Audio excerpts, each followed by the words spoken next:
कमला साग लेकर खेत से लौटी। उसकी नज़र अपनी बेटी चुन्नी पर पड़ी। देखते ही वह चिल्लाई, अरे ओ छोरी, तेरे पेट में आग लगी रहती है क्या? सुबह सुबह थाली भर लेकर बैठ गई।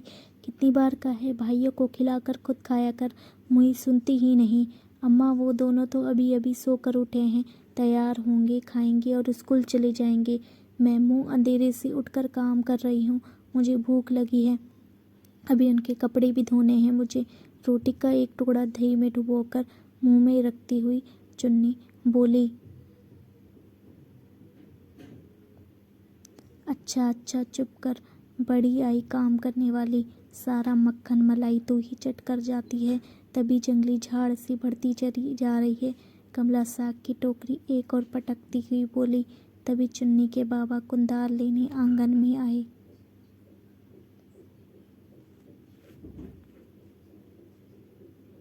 पत्नी को यूँ झल्लाते देख बोले, क्या हुआ, क्यों डांट रही हो बिटिया को? तुम्हारे लाडले दिन चढ़े तक सोते रहेंगे तो वह भी भूखी प्यासी बैठी रहे। उन्हें कोई काम वाम तो करना नहीं है। एक बिटिया ही है जो सबका ख्याल रखती है। तुम हो कि उसे ही कोसती रहती हो। क्या कहा? मैं कोसती हूँ? अरे छोरी जात है, पराए घर जाना है उसे। रहने बसने के तौर तरीके ना सिखाऊं? कल को ब्याह कर जाएगी, गलती करेगी तो सास ननद मुझे गाली देंगी। कहेंगी अम्मा को सिर्फ छोरी जन नहीं आता था, कोई लक्षण ना सिखाया। यहाँ कुछ कहो तो मैं ही।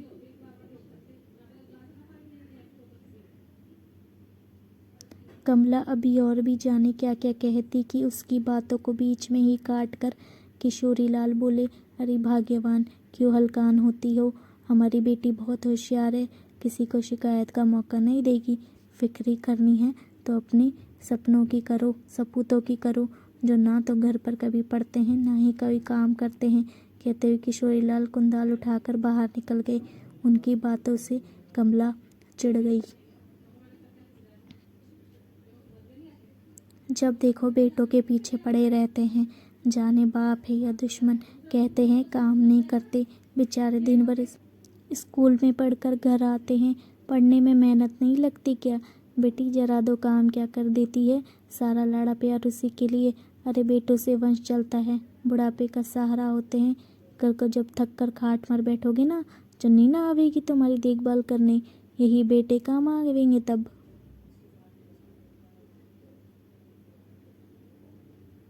कमला आंगन के कोने में बनी नाली के पास हाथ मुंह धोती हुई धारा प्रभा बोले जा रही थी।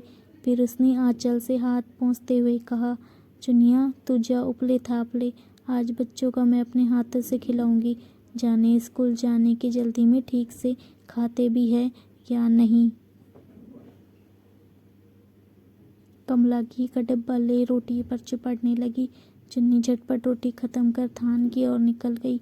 शाम के वक्त चुन्नी कमला के पांव दबाती बोली, अम्मा मुझे भी आगे पढ़ना है, बाजार वाले बड़े स्कूल में मेरा भी दाखिला करवा दो ना, मैं भी भाइयों के साथ जाऊंगी। नहीं, तूने गांव के स्कूल में 5वीं तक की पढ़ाई कर ली ना, लिखना पढ़ना सीख लिया, अब और ज़्यादा पढ़कर क्या करना है तुझे? कुछ सिलाई कुटाई सीख, गृहस्थी के काम आएंगे। 4 साल बाद चुन्नी की शादी हो गई। लड़का शहर में नौकरी करता था, वह चुन्नी को भी अपने साथ शहर में रखने लगा। इधर दोनों भाइयों में बड़ा 10वीं में 2 बार फेल होने के बाद पढ़ाई छोड़ दिया, खेती करने लगा। छोटा भी इंटर से आगे नहीं पढ़ पाया, उसने गांव में ही गल्ले की दुकान खोल ली थी। जल्दी ही दोनों की शादी भी हो गई। अब कमला गृहस्थी के झंझट से पूरी तरह से आज़ाद हो गई। घर संभालने को 2 बहुएं थी, 2 बेटों की अम्मा दिन भर गर्दन अकड़ाए गांव में घुमा करती। अलमारी संदूक की चाबी तो वह पहले ही बहुओं को सौंप चुकी थी। अब किसी पोते पोती के जन्म की खुशी में तो कभी किसी त्योहार के अवसर पर उपहार स्वरूप अपने सारे गहने भी बहुओं के हवाले करती जा रही थी। कमला के इस अंधे पुत्र प्रेम को देखकर किशोरी लाल उसे समझाने का प्रयास करते। कमला, यूं सब कुछ बेटे बहू के हाथ सौंप देना उचित नहीं। हमारी भी कुछ ज़रूरतें हैं। हर छोटी बड़ी ज़रूरतों के लिए उनका मुंह देखना अच्छा लगेगा क्या? स्त्री का जीवन उसकी पूंजी होती है, इसे अभी से बहुओं को क्यों सौंप रही हो?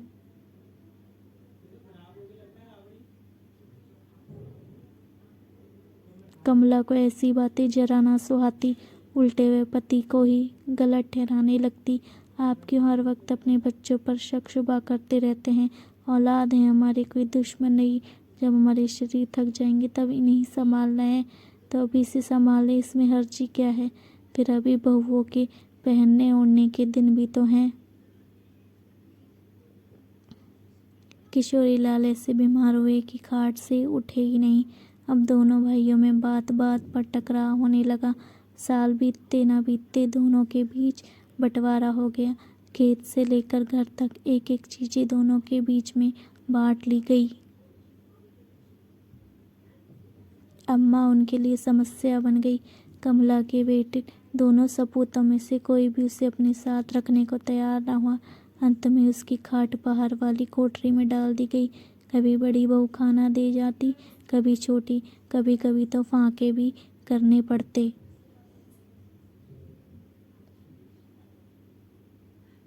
जिन बेटों को उसने घी में चुपड़कर रोटी खिलाई थी, वे भले से भी उसकी कोठरी में पाँव न धरते। उन्हें सपने में भी ख्याल न आता कि उनकी माँ भी जिंदा है, उसके पेट में अन्न का दाना गया या नहीं।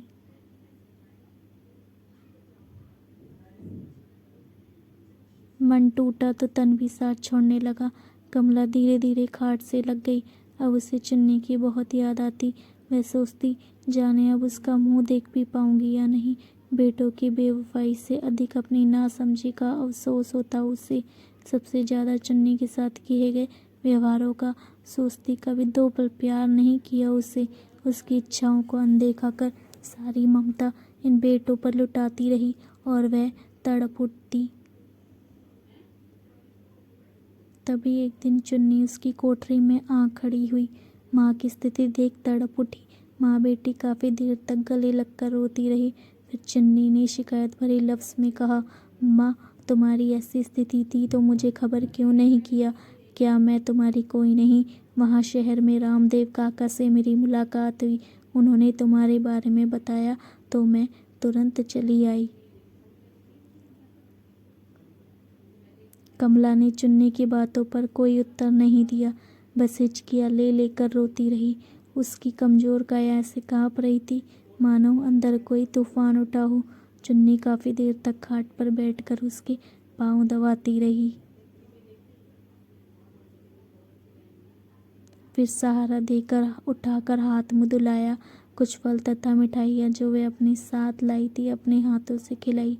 कुछ देर बाद एक नई साड़ी बैग से निकाल कमला के हाथों में रखती बोली, अम्मा, तुम तैयार हो जाओ, तब तक मैं बाकी लोगों से मिलकर आती हूँ। शाम की गाड़ी से तुम मेरे साथ शहर चल रही हो। नहीं नहीं बिटिया, ये तू क्या कह रही है? मैं यहीं ठीक हूँ। दुनिया छोड़ने से पहले एक बार तुझे देखने की इच्छा थी, सो पूरी हो गई। मैं शहर जाकर क्या करूँगी? क्यों अम्मा? यदि भाइयों में से कोई शहर में होता और वो तुम्हें अपने साथ ले जाना चाहता, तब भी तुम ऐसा कहती? जब बात और थी बिटिया, एक आँख से भरती हुई कमला बोली।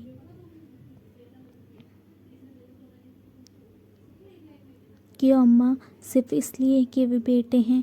वे बेटे जो तुम्हें बोझ समझते हैं, उनके दरवाजे पड़े रहना मंजूर है तुम्हें? मैं जो तुम्हारी सेवा करना चाहती हूँ, मेरे साथ रहना गवारा नहीं? क्यों? क्योंकि मैं बेटी हूँ? बेटी होना पाप है क्या अम्मा? यह बात नहीं बिटिया, मैं तो अपने किए पर शर्मिंदा हूँ। मैंने कभी तुझे तेरे भाइयों के बराबर नहीं समझा। फिर आज किस मुँह से तेरे घर जाऊँ? फिर दामाद जी क्या कहेंगे? दो दो बेटों के होते हुए बुढ़ापे में बेटी के घर। कहते हुए कमला की बूढ़ी बेबस आंखों से दर्द और पश्चाताप के आंसू बह चले थे, जिन्हें अपने दामन में समेटती चुन्नी बोली, ऐसा क्यों सोचती हो अम्मा? तुम्हारी झिड़कियों ने ही मुझे एक सुघड़ गृहिणी बनाया है। तभी मुझे ससुराल में मान मिला। रही बात तुम्हारे दामाद की, तो उन्होंने मुझे खास तौर पर यह कहकर भेजा है कि सिर्फ मिलकर ना चली आना, अम्मा को साथ ही ले आना। अब तुम जाने से इनकार कर मुझसे यह हक भी छीन रही हो। चुन्नी की इस बात से कमला बुरी तरह तड़प उठी। उसने लरसते हुए कहा, ना ना मेरी बेटिया ना, अब मैं तुझसे तेरा कोई हक नहीं छीन सकती। चल ले चल मुझे इस नरक से। कहकर कमला चुन्नी द्वारा लाई साड़ी पहनने लगी। अब उसके शरीर में कोई कंपन नहीं था, लगा कोई नई ऊर्जा मिल गई हो।